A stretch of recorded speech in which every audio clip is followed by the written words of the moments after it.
Hi guys, welcome to Windsome Cottage Garden. We are at the cottage garden once more, and I thought I would take a quick moment to do kind of an update, not a tour, because we did a June garden tour earlier this year that was quite the extensive tour.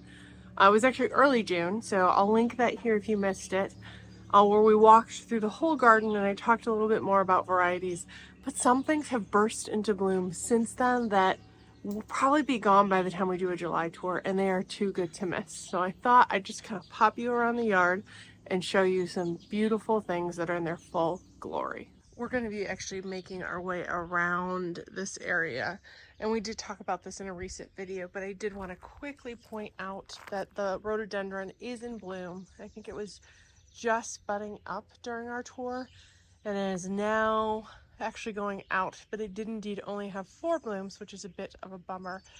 But the bleeding heart is really remarkable because it is still going strong, you guys, and putting on even more blooms. So I did have to prune it a little bit to give some space to this mighty chocolate cherry Astilbe, but we're leaving it to absorb all the energy it needs so it can put on a show again next year. So we make our way down to the backyard. I also wanted to briefly point out this mighty chocolate cherry Astilbe, that these are newer to the yard and they are in full bloom and they are just so pretty. I absolutely love the color they put on here. But I did want to briefly talk about this because I think we did talk about this in our garden tour, and you can see things have really kept going since the last time we were here. This is an area that's actually one of our main access points along the garage. So we use a 4-wheeler mostly here, and our lawnmower will come up here like once a year. In general, we mow the stuff up there with push behind and the stuff in the backyard with a mower. One of the issues we've had on this slope is runoff. Just running down. It's really hard to grow grass because it's pretty shaded right here against the house. So what my dad has been doing is he's developed a scheme to create a series of steps that are shallow enough that the 4-wheeler and hopefully the lawnmower can go down them. We're actually going to fill it with crushed limestone, but we're not quite at that point yet. I think last time we checked in, he had these in. These are 4x6s that he has rebarred down into place and reset.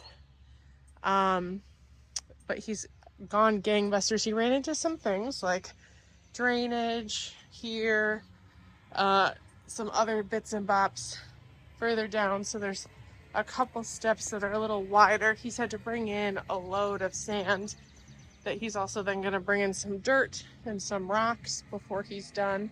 But it's really looking quite good, and I think the next time we check in it will be done. In this area you can see the red peony is done blooming, but these, I can't remember exactly what they're called, but they're related to sea thrift. They are still going strong 3 weeks later, which makes me really happy we're able to buy 2 of them. I'm regretful that I couldn't get that 3rd, but I'm actually absolutely loving it. And I wanted to point out that our Princess Alexandra of Kent is doing really, really well and actually putting on buds. So we will be seeing it bloom in the not so distant future. This ground cover also is looking pretty good because it's got its buds on and it's all looking great.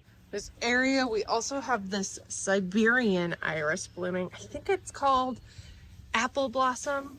And it's a really pretty color. We have a stand here as well as some up there. You can see that our peonies are blooming. They're actually nearing the end of their bloom, but this is one of the old-fashioned ones we have that are just breathtaking and just smells so good.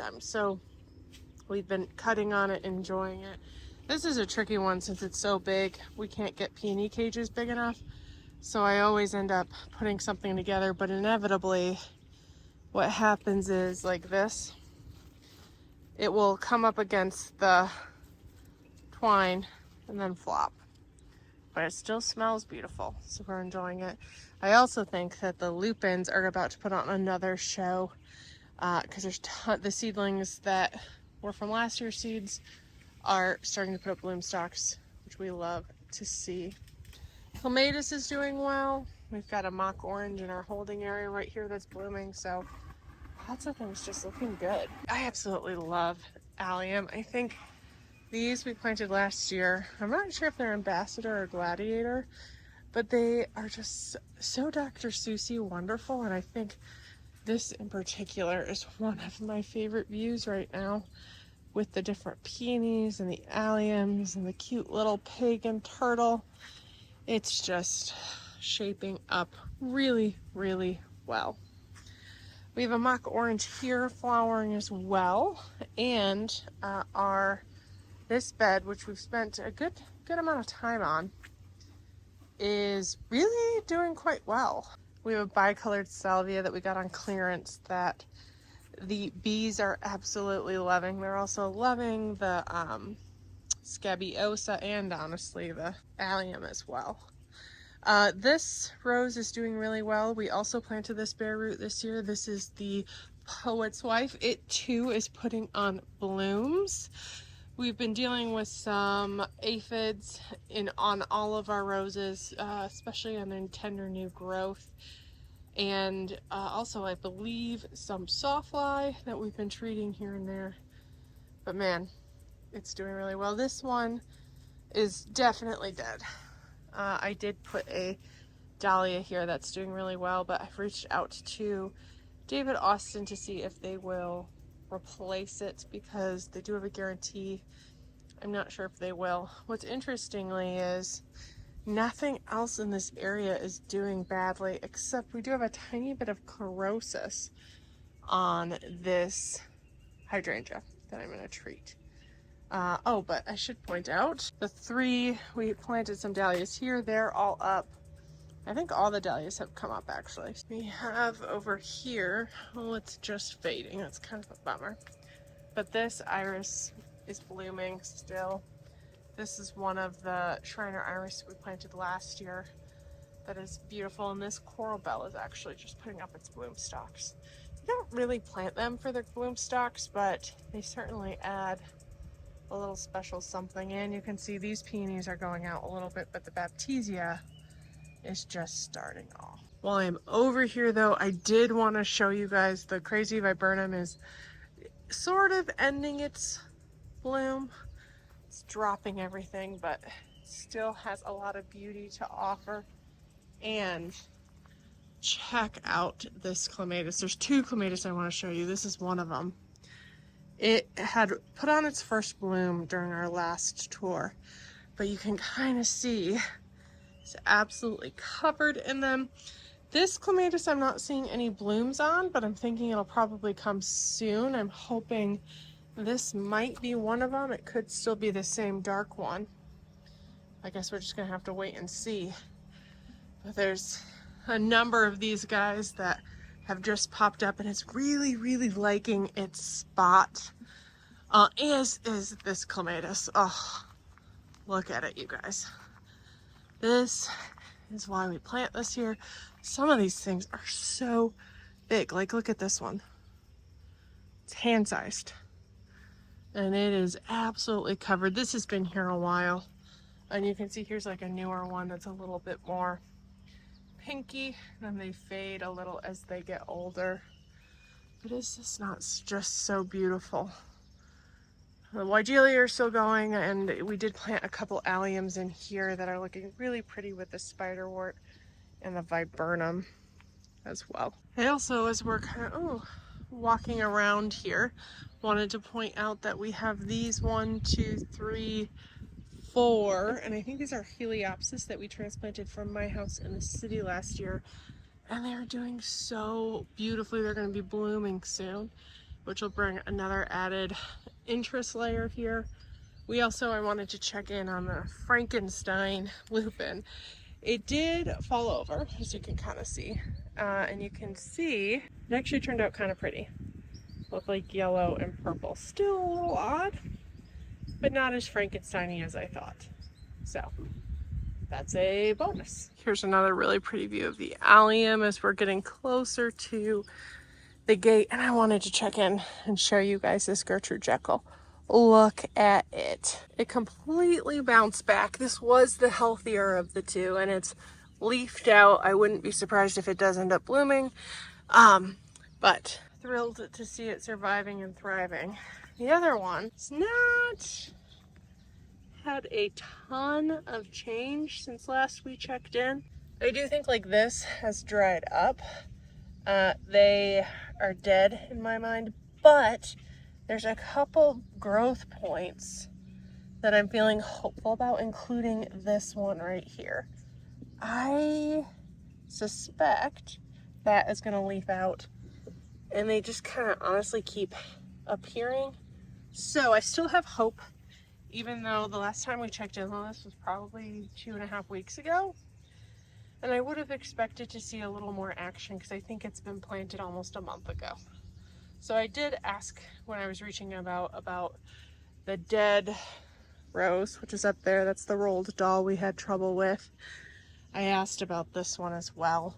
I haven't heard back from them. I tried calling them. Their customer service, they were very nice, but they couldn't help me. They're more if you have questions about things. And since I was asking about replacements and they had no idea what to do about this, I had to email and explain everything I've done. So I'll let you guys know how the process goes, but I am hopeful this might yet leaf out. We shall see. I only have a couple other things to check in on. I did want to check in over here and show you guys that this creeping geranium that was looking so pathetic earlier this year has really filled back out, which is exciting. And this peony is one of the ones we moved, which is budded out. It's probably going to be the last to bloom. Things are doing well. Let's see if I can line my shadow up in the appropriate way. I'm not sure if this guy has taken as well as I had hoped, but he hasn't died, so hopefully he does well. I also had told you guys that we have some coreopsis here, that the middle one obviously is doing really well, but I planted 2 on the outside and I thought this one had died. I don't know if you see it, but there, right there, there's one tiny thing. So hopefully it stays alive. I also think this is the other coreopsis, but even if only one of them survives, I think it will still be pretty. Over here I wanted to check in because this is a Shriner iris called Raven Girl. I was hoping it was going to be blooming today for you. It's not, but look at how absolutely beautiful and dark it is. It is like jet black here and purple on the underside, so I can't wait to see what it looks like. I think it's going to be really interesting because there's not many truly black flowers, but that is black, like black. The red hot pokers are just beginning to put up leaf buds, and then these guys have started putting out buds as well. They're going to be blooming in the next little bit, but this peony is probably looking the best. I missed a couple, which was a bit of a bummer, but better than nothing. But these are like ice cream scoop ones that smell really good and are looking really good. We did have a deer get in here. You can kind of see that it walked around, disturbed some things. It ate back my sea holly, my Eryngium sea holly, which has me actually kind of pissed. Oh, we have a little chipmunky friend. But yeah, so a deer came in, chewed on the sea holly. That might bounce. I wonder if it ate the one over here. Yeah, it did. Okay, so it ate both sea hollies.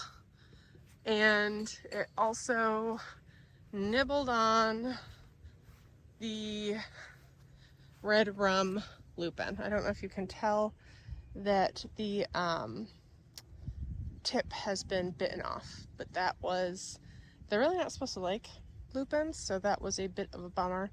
They did some stuff around the dahlias and they nibbled the onions once, but in general they left them alone, which I guess is a blessing. It's just kind of a bummer. That's a little disheartening. The other thing they did, which is disheartening, is they nibbled on this hydrangea. This is a little quick fire. It'll recover. It's just so late in the day that we probably won't get a ton of blooms off of it this year, which is a bit sad, and it ate blueberries, including almost all the blueberries that had set fruit. At first we thought it was a bird, and then we started looking closer, but it ate all the blueberries off of this, it ate all the blueberries off of that, and it also kind of nibbled on the rest. So what you gonna do? Dang deer. I guess while we're here, we'll pop into the vegetable garden because I don't think we've actually done anything in it since we were planting things. So over here, the apples are doing really, really well. You can see some of them are actually getting quite large. We do have a couple. Let's see, I noticed it over, my dad might have already taken them off, but oh, here's one that was eaten by something. So we're waiting to thin. These are, though they're not super thick, they are too thick for this brand new tree. But we're gonna wait a little bit longer to thin to make sure everything survives. So while I'm here, I'll also point out that the beans are up somewhat. I do think something came along and ate some of the bead seedlings because like there's a suspicious hole right here and right here and right here, which would be almost exactly where the bead seedlings would be. So I did a little weeding today. I sprayed some Repelzol. Oh my gosh, you guys, the first tomatoes. Oh, my mom was down with me this morning and I didn't notice them. I can't wait to tell her. That's really, really exciting. So we put some Repelzol. I did notice some peppers, which I pointed out to her. We've got, a lot of these have got peppers on them. We did some tying up of the tomatoes today and some pruning. The beets were very spotty. I think I may have told you that there was a surprising amount of weed seed in here, which is in the soil. So we've been weeding. And we were waiting for things to come up before we mulch. So we're gonna do that. I still have some right along here to deal with, but you can see the rutabaga is doing well. The beets, these are red beets, are doing pretty well. I think some of these may have been accidentally weeded out, but the peas did horribly. On this side, we only had like 4 or 5 germinate. And on this side, I think it was even less, like 1, maybe 2. I'm only seeing 1. So I kind of wonder if something came along and ate the pea seeds. So when we seeded this last time, we did do Repelzol until they came up, and I don't know if you can see this, but the carrots are up. They're doing really, really well. There's a spot right here that one of the dogs actually knocked over. This seed bag, which they do love carrots, ironically, so maybe that was deliberate. But the cucamelons are doing really well. The Thornbergia vine, it's been a bit cold here, so I think once it starts heating up, that'll just take off. And it's always kind of fun to check in on the space.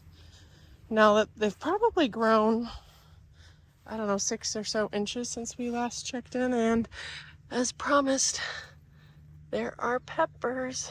While I'm mentioning deer damage, it's probably worth mentioning that a deer did get into our holding area and eat back some of the hydrangea we had there. But we are gonna replace this fencing because this is probably gonna be a July-August project to tackle this bamboo and lots of other things. And actually, one of the next videos you see will be us spending some time in this bed. You can see the dahlias we planted have either come up or sprung up, if they already were up, everywhere, I think. But we do have some grass coming in that we're going to spend some time weeding, and we need to do some cutting on these lilacs to get the shape we want back. I also wanted to point this out and see if anybody has any ideas what this could be. This is one of the hibiscus we planted last year, and it is just so oddly colored. It is the same, I'd have to look up exactly what type, but this hibiscus right here is the same kind, and it looks to me like it's got spray damage of some kind. We haven't sprayed anything, so we're at a bit of a loss as to understand what it might be. It has gotten cool here. At night it can dip down into the high 40s, which is a little colder than normal this time of year, but That's unusual. I'm hoping it bounces. This guy looks great. Now he gets a lot more sun, but I think that discoloration suggests to me that there might have been some spray drift from somewhere. And hopefully it bounces. I don't know if it'll bloom this year, but hopefully it just doesn't die is what the goal is. But penstemon is going to be blooming soon. I can't wait for that. That'll be one of the next things we talk about. So that was just kind of a really quick update for you on some things that are looking beautiful that weren't going in our last garden tour. Just a brief walk around because I think especially the clematis are looking so good. They're not to be missed. I also want to be transparent about some of the deer challenges we've had. It's been a while since the deer have gotten into our fences. I do think the bed with the blueberries in it, one of the things about deer is they can jump quite high. Like, I think they can jump something like 8 feet high, but they won't jump somewhere where they can't see the other side of. So a lot of our beds that have the 5-foot fencing on them are okay because of the rock walls or the bushes. They're unlikely to jump when they see they can't land. However, in that bed, it's more expansive and the plants in it are smaller. So I suspect they can see where they can land. They're jumping in, walking around. We did have a problem with a deer about a month ago that had jumped in and then couldn't get out, or struggled to get out is probably more accurate, because they did eventually get out, but they like took out a fence to get out, like went through a wire fence and did a lot of damage. So we had replaced that fence, and I think they've since figured out how to get over it. So there's only a couple solutions to what we could do. We could do higher fences there. We have 5 foot, maybe we need to go to 6, or we could, fill it with more plants. I think that's really the only solution, which is something we've slowly been doing anyway. I think once the dahlias kind of come up, I only have a few seedlings left, but I know we were thinking about potentially doing some sunflowers. Maybe I stick those amongst the blueberries, which would be beautiful, and would kind of create some of that bulk where they can't see to land as well. It's an idea. If you want to find out what we end up doing, follow along, hit that subscribe button, and you can check in with the garden. We're got a couple more weeks. We'll do our July garden tour. I think in that tour, things like the coneflowers, the heliopsis, the hibiscus might be going. The astilbe will definitely be going. So there's a lot of things that will be taking center stage soon that I just can't wait for, and you won't want to miss. So if you enjoyed this video, please remember to hit that thumbs up button, and I hope to see you next time. Bye-bye.